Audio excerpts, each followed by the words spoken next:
Hello, and welcome to episode 3 of 272 Berdan. I'm Anthony Gale. And I'm Casey Friedman. In this episode, Man on the Street, Anthony Gale asks students about their favorite parts of Spirit Week. We hear some terrible jokes from Jacob Park, and we even get to meet our 272 crew.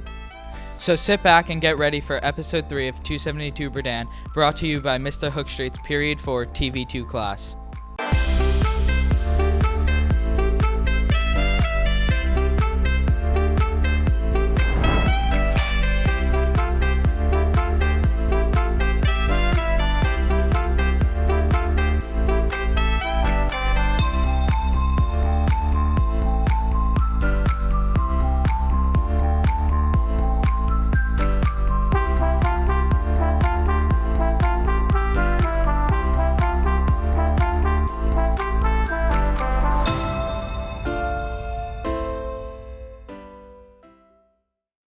Spirit Week is one of the most important events at Wayne Hills. Man on the Street, Anthony Gale, went around asking students what their favorite part about Spirit Week was. Let's see what they said. So today I'm going to be asking teachers and students what their favorite part about Spirit Week is. Spirit Week is basically a time where we go to raise funds for the poor, but it's also a really fun school event. What is your favorite part about Spirit Week? Probably college day, so you can rep your favorite college. I'm here with Joe Rondi, and what is your favorite part about Spirit Week? I would say pajama day because I get to stay all comfy and during class. Getting to dress up as a Christmas tree. I'm going to have to say my favorite part about Spirit Week is pajama day. Literally, I got out of bed and I came to school. I actually forgot today was pajama day. I was too concentrated on what I was having for breakfast. Last night I had everything planned out what I was going to wear. All I had to do was roll out of bed, but I forgot. So yeah. It's alright, happens to the best of us. What is your favorite part about Spirit Week?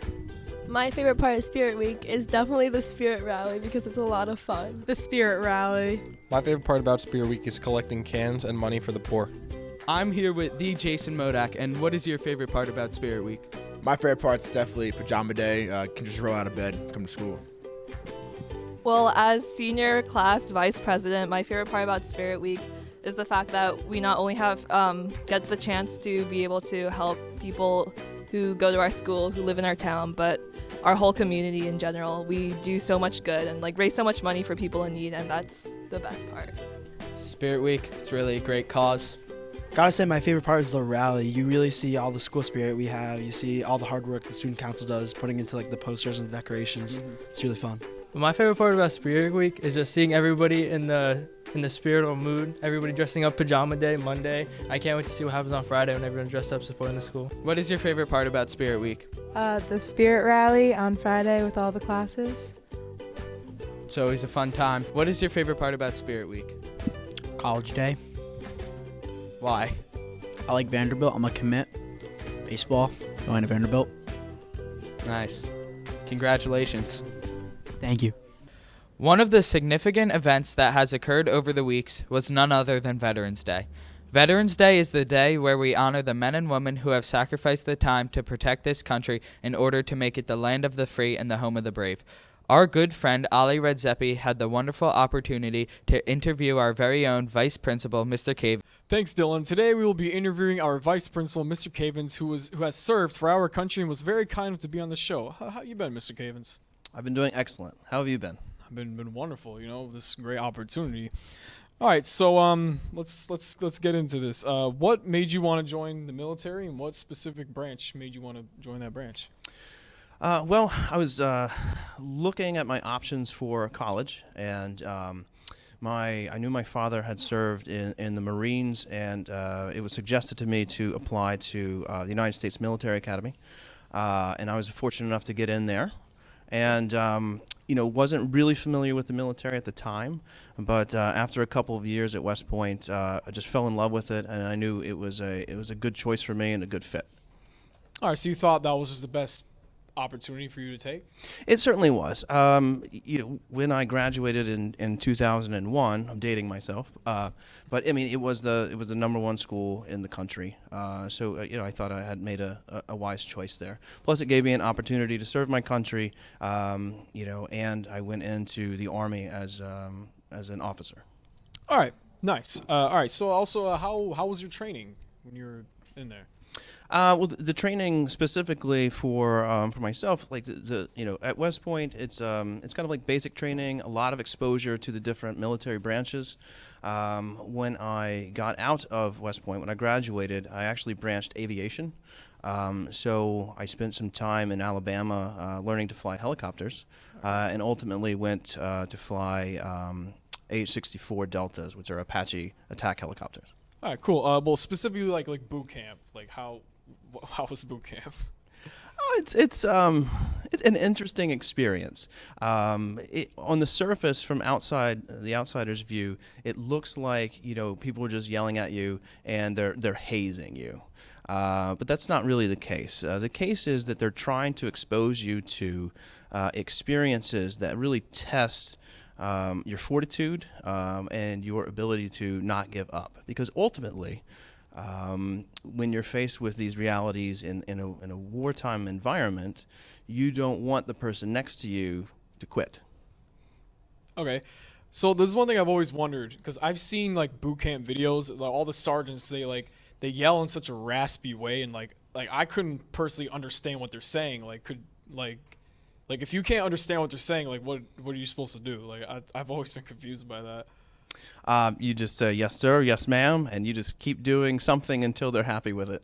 All right, that's great. So did anyone like discourage you? Did anyone not want you to go into service? No one discouraged me. However, parents being who parents are, they were just concerned about safety. Right. I mean, obviously, my father was very happy about the appointment. I would say that my mother was a little bit more cautious. Okay. But they were always encouraging. All right, nice. So how did your superiors treat you? Were they treat you well? They treat you bad? It is my opinion that they treat me very well. Okay.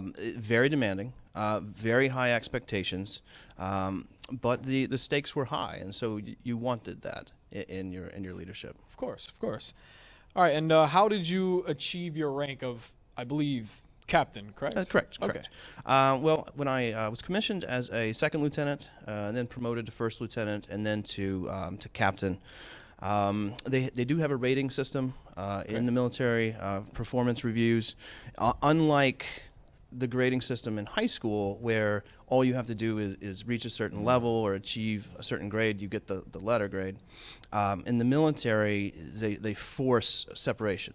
So, for example, the top grade, I'll call it an A, only 10% of the people can get an A, no matter how good people are. Okay. And so I was lucky enough to kind of always be in that area, and so I was promoted a little faster than some of my peers. All right, interesting. All right, so now we're going to bring up a graphic about some general information about the U.S. Army. As you can see, founded June 14th, 1775, specializes in ground-based warfare, a budget of $582.7 billion as of 2016 official. That's a lot of shmoney. Okay, General Robert B. Adams is the incumbent commanding general of the U.S. Army Forces Command. And all right, let's now also was it hard to say goodbye to friends and family about the service? And also you mentioned that you had other family members in service. So how was all that? I would say, well, my first goodbye was when I left home. I'm originally from Kentucky, and so when I turned 18, graduated high school, I then basically never lived at home again. I went to New York for college, and then graduating there, then I was at Post. So that first goodbye, I think, was very difficult, just because it's a change in your worldview, if you will. Right. Going from being a child to being an adult. And then I had the opportunity to deploy a few times to Iraq, and those are also always difficult. So the first one was initially sort of difficult because there was some unknown to it. The second deployment was actually a little bit more difficult in that I knew what I was going to be getting into, and my family knew what I was going to be getting into. Okay. And so it was a little harder. All right. Well, interesting. So did your service have any effect on you when you came home? Did you become a whole new person, or I would say that any experiences that a person goes through is going to change who they are. You always hope for the positive. I would say that my time in the military gave me a lot of good attributes, which I like to think I'm carrying forward into this position as well. Specifically, how does war affect a person, I think, is maybe where you're going with that. And it's different. It's different for every person. Right. People perceive things differently, and people have their own past experiences, which kind of guides how they're going to react. I would say that, for our purposes, that it gave me a greater appreciation for life, and for my interaction with others, and for the things that I have. Were there any life-changing events that you experienced while you were in service? Oh yes, definitely. And not to get into any specifics, but I would say the overall effect of these things was a change in worldview.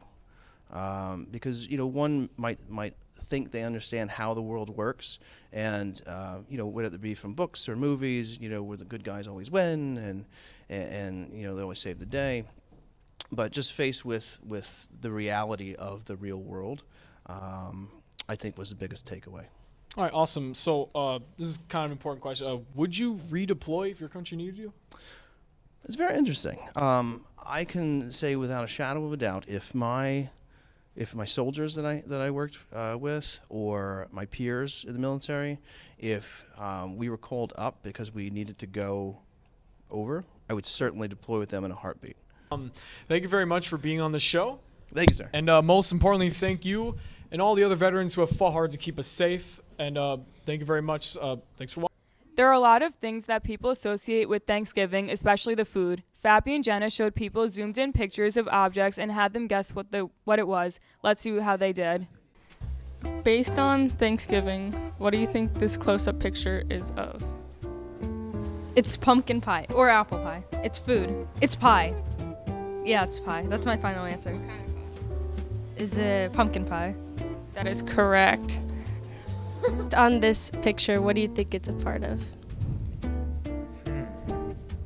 If it's Thanksgiving, right? Yes. Okay. I want to be a turkey and screw this up. I think it's a napkin. No, that's not it. You get 2 more guesses. It certainly isn't easy as pie, is it? No.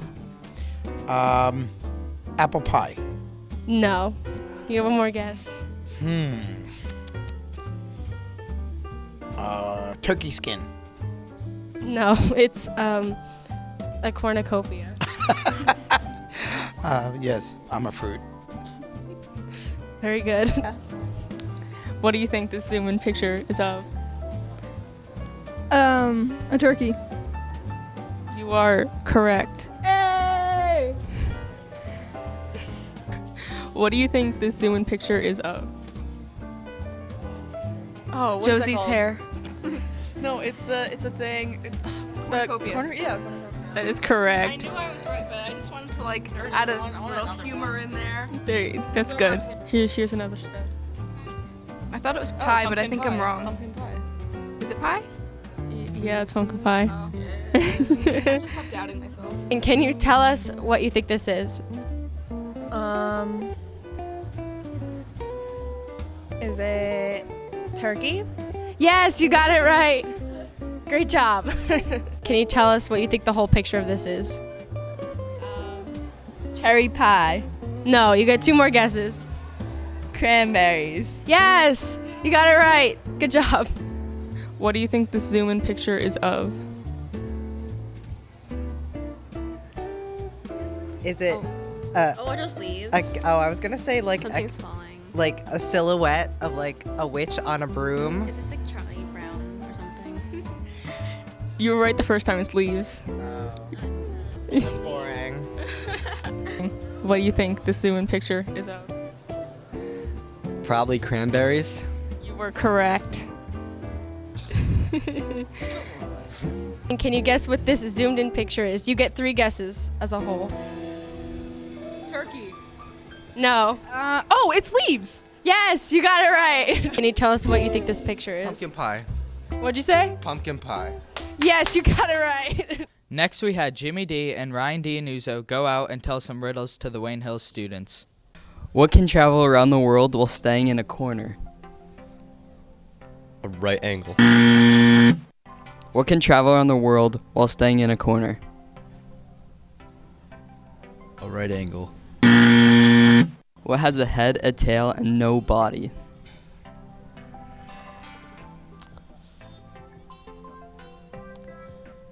Newspaper. What has a head, a tail, and no body? Bodiless animal. What has a head, a tail, and no body?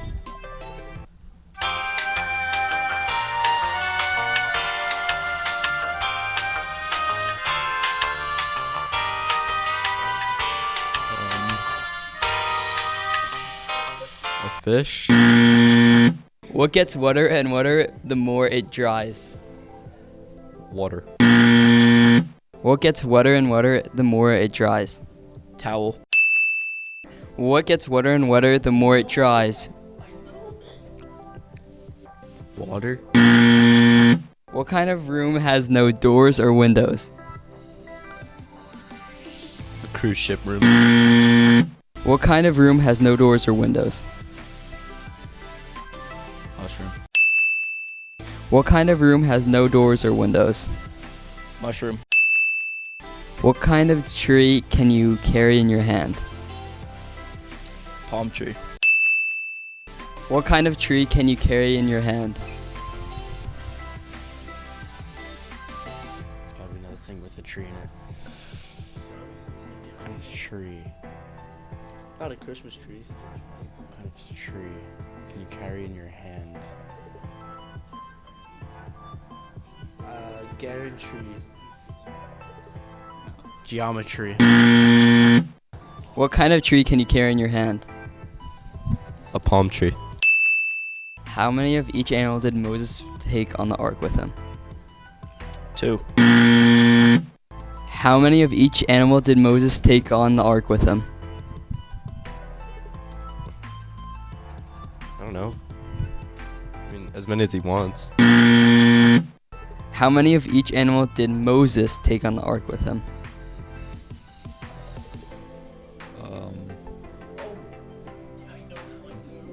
Like 10?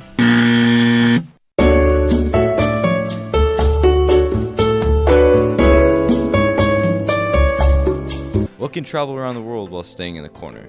A stamp. What has a head and a tail but no body? A coin. What gets wetter and wetter the more it dries? A towel. What kind of room has no doors or windows? A mushroom. What kind of tree can you carry in your hand? A palm tree. How many of each animal did Moses take on the ark with him? None. It was Noah's ark. Have you ever wondered how Thanksgiving really came about? Savannah Brogan and I created a short video about the history of this holiday. Let's take a look.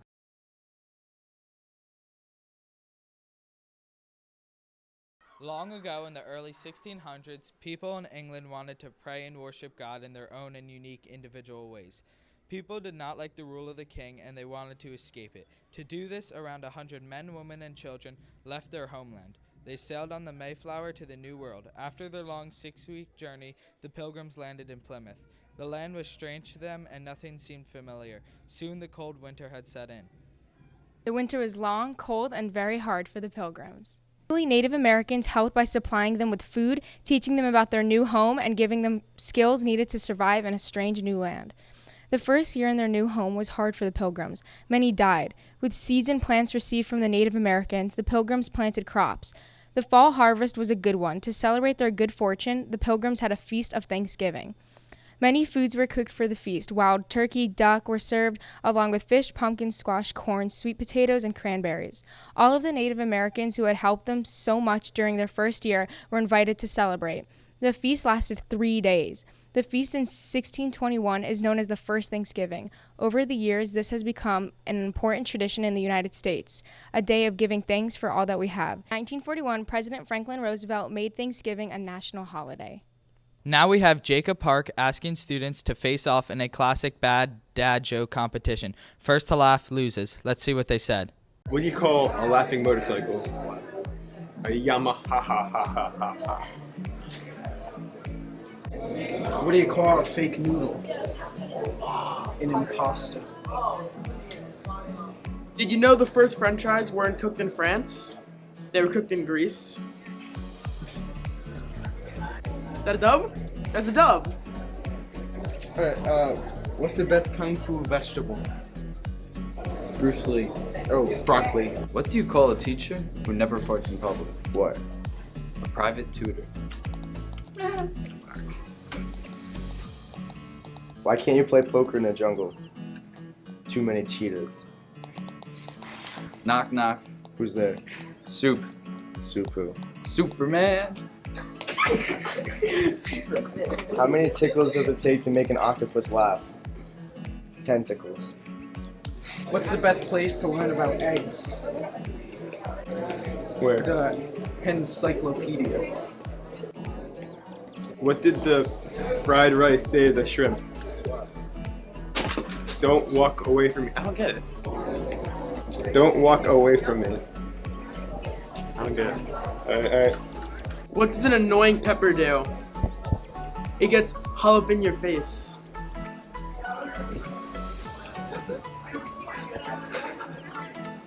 Why couldn't the bicycle stand up by itself? I know the answer. This is terrible. It's too tired. Yo, What is Whitney slow. Houston's favorite kind of coordination? Couldn't tell you. And I. What kind of hair do they sell at IHOP? What? Extensions. How does Lady Gaga like her meat? I don't know. Raw, raw, raw, raw, raw. Where did you find these? Yo, that's actually, where did you get these? What's the best kung fu vegetable? What? Broccoli. No, that doesn't count. That doesn't count. That doesn't count. I was about to be on mine. I was about to be on mine. That's lost. That counts. Why did the bird go to the hospital? It needed treatment. Who wrote this? Who wrote these? Yeah, who wrote these? These are actually terrible. Next up, Jade Hutt interviewed Wayne Hill's own Luca Verano. He is a photographer with over 2,000 followers on his Instagram lifestyle blog. Let's take a look. Hi, I'm Luca Verano. I'm a sophomore at Wayne Hills High School, and I'm a photographer.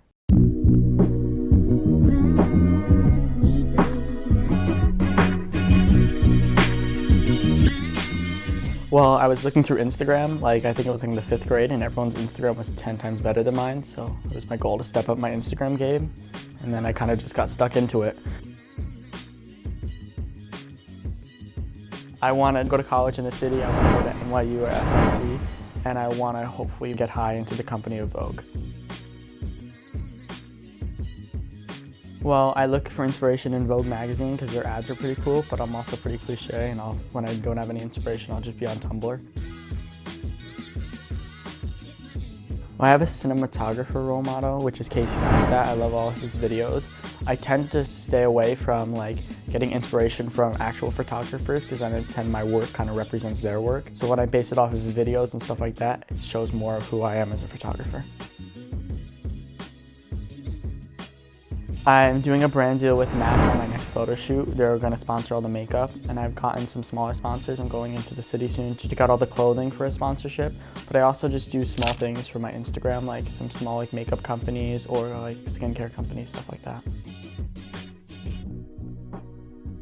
Well, my favorite subject is I love to shoot people, but I don't like to use the cliche model poses and stuff like that. I love to force my models to do crazy different poses and different things that I've never seen before.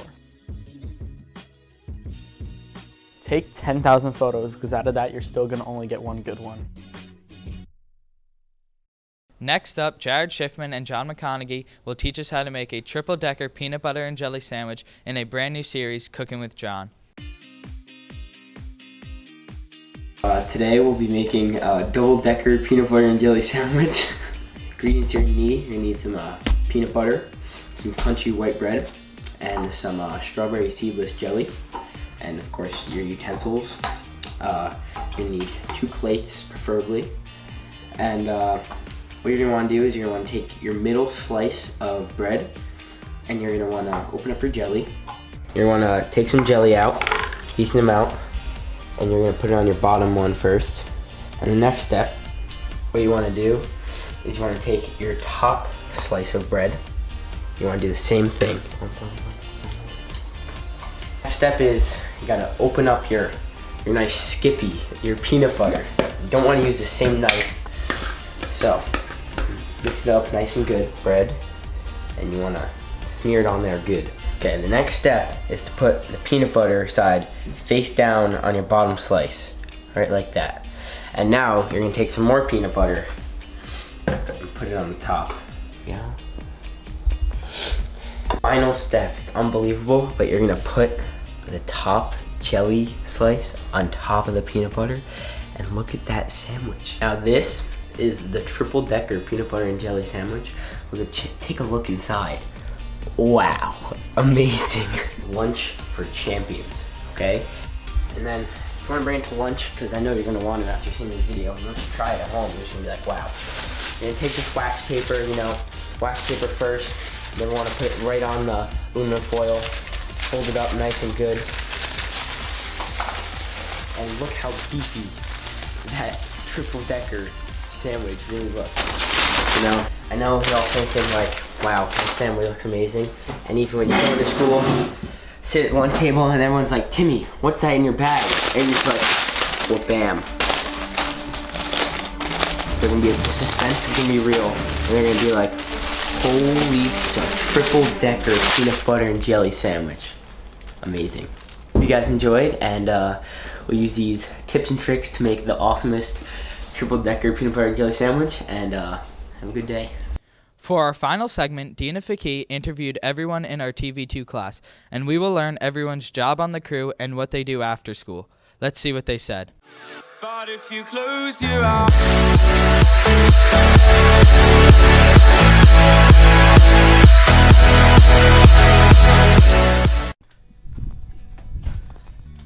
Alright, I'm Anthony Gale. For TV class, I usually interview students around the school about a certain topic. Also for the school, I play football, wrestling, and lacrosse, and it's a good time at TV. My name is Jenna Nelson. I am a junior. I make segments for 272 Berdan, and I do color guard and winter guard. Hi, I'm Dina Faki. I'm a sophomore here at Wayne Hills, and in the TV2 class, I'm one of the executive producers and the editors of 272 Berdan, and I play tennis. All right, what's up? I'm Jade, and I'm a sophomore here at Wayne Hills. I'm one of the executive producers for 272 Berdan, and I'm one of the editors for the show. And I do the fall dramas and the spring musicals here at Wayne Hills. Here's a picture of that here, and one there. And I also really like fun socks. Hi, I'm Savannah Brogan, and I'm a sophomore here at Wayne Hills. And I'm a segment producer, and I work the teleprompter for 272 Berdan. I didn't catch that. My name's Jared Schiffman. I'm a junior, play volleyball, and I'm a vlogger.